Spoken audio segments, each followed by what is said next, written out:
Okay, this is chapter 14, Building Skills for Home and Community. It may be a different chapter depending what edition of the book you may have. Here we go. So the importance of building skills for home and community.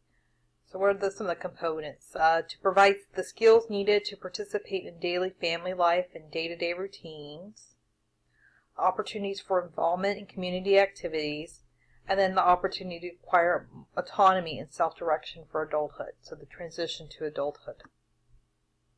What are some guidelines for planning this instruction? Use person-centered planning strategies, coordinate instruction with families, encourage self-determination, select appropriate instructional settings, incorporate general case instruction, and then lastly, coordinate instruction with transition planning. Guideline 1. Use person-centered planning strategies. Okay, so how do you do that? You describe a desirable future or vision for the student. Delineate the activities and services supports necessary to achieve the desired vision. Mobilize existing resources to make the vision reality, and use transitional milestones.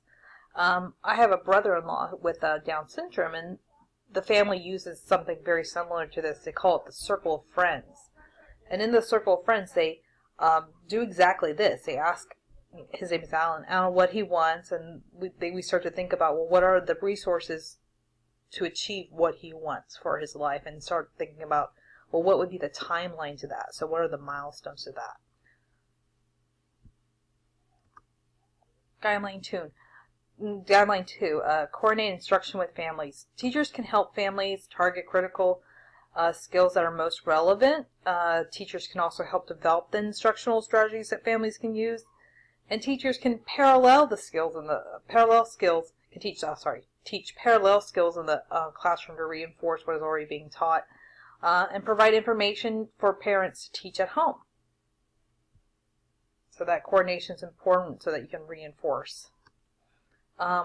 Guideline 3, encourage self-determination. So embed choice opportunities within the day and between activities throughout the day. So teach learners to respond to natural cues in the environment. Teach learners to use self-prompting systems. Embed self-instruction and self-scheduling throughout the day to enhance self-management skills. Guideline 4, select appropriate instructional settings, plan for generalization, and use efficient strategies. So you embed home and community skills in typical school environments and activities and settings, and then use simulations of at home and community settings to teach those skills. And conduct in vivo or impromptu instruction where you're in the moment with them.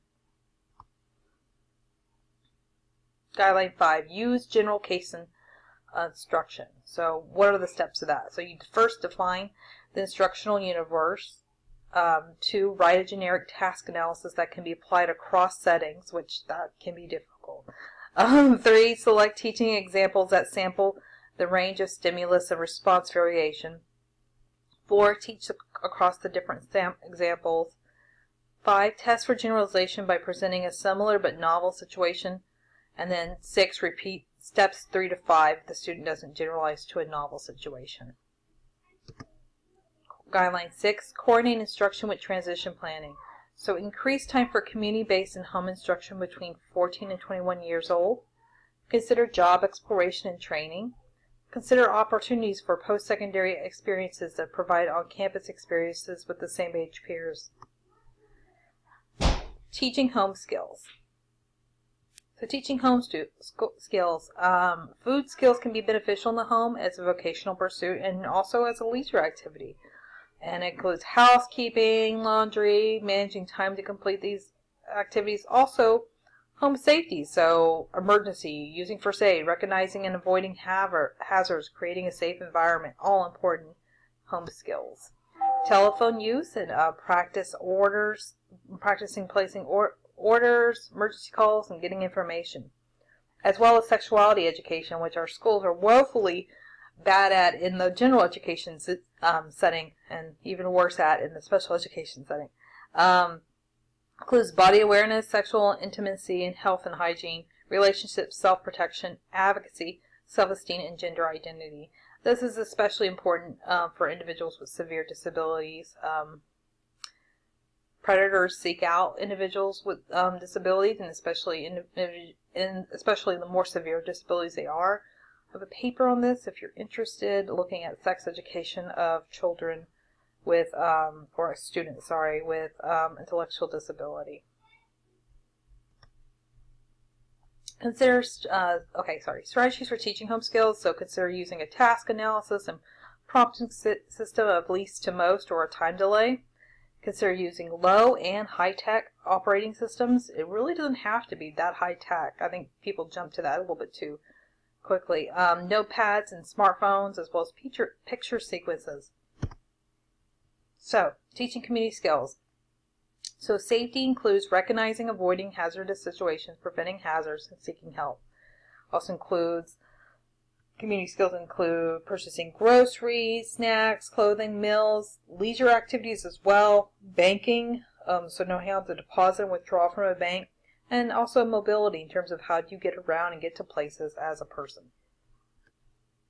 So what are some strategies to teach community skills? Again, task analysis and prompting system. Consider generalization strategies to increase the likelihood that the skill will be used under different conditions. And also honor choice and respond to self-initiations and leisure activities. So if the student likes to swim, take them to the pool a lot. So you need to follow where the kid goes. Consider leisure activities that can be used to teach community leisure skills. Also consider low and high-tech devices, again, notepads and smartphones and picture sequences. Okay. Well, thank you, and this is the summary for this chapter. I'm sure you're looking forward to the next.